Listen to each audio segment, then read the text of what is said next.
பல்லுல ஸ்டெயின்ஸ் அதாவது கரையா இருக்கே, இது எவ்ளோ பிரஷ் பண்ணாலும் என்னால போக வைக்கவே முடியலையே டாக்டர், என்ன பண்ணலாம்?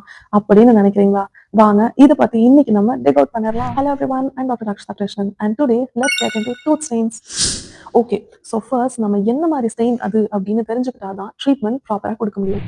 So stains can be of extrinsic stains and intrinsic stains broadly. So stains அதாவது எக்ஸ்ட்ரின்சிக் ஒன்ஸ்னா அது டூத்தோட அவுட்டர் சர்ஃபேஸ்ல அஃபெக்ட் ஆகுறது.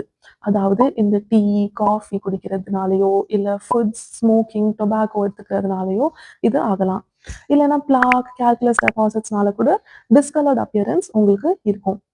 இது நம்ம சிம்பிள் ஸ்கேலிங் இல்லைன்னா ஓரல் ப்ரொஃபைல் ஆக்சஸ்லயே ரிமூவ் பண்ணிடலாம். இன்ட்ரின்சிக் ஸ்டெயின்ஸ் பத்தி பார்த்தோம்னா அது டூத்தோட இன்னர் சர்ஃபேஸ் அதாவது டீப்பர் லேயர்ஸ் ஆஃப் டென்டன்ல அஃபெக்ட் ஆகி டூத்தோட ஒரிஜினல் ஹியூவே மாத்திடும்.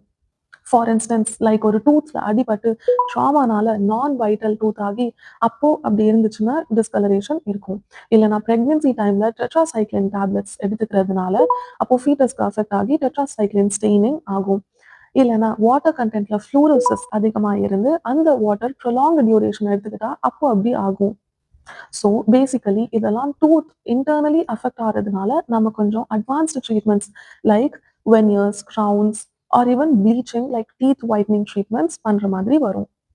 அண்ட் இது 2 காஸ் மட்டும் இல்லாம ஏஜிங்னால நம்ம டூத்தோட எனாமல் வேர் டவுன் அதாவது தேஞ்சு போயிடுச்சு அப்படின்னாலும் ஒரு மாதிரியான yellowing அப்பியரன்ஸ் கொடுக்கும்.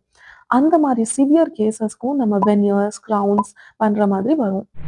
ஸோ ஸ்டெயின்ஸ் மாதிரியான இஷ்யூக்கு கன்சல்ட் பண்ணுங்க ஒரு டென்டிஸ்ட் அண்ட் என்ன மாதிரி ட்ரீட்மெண்ட்ஸ்னு நீங்க டிசைட் பண்ணிக்கலாம்.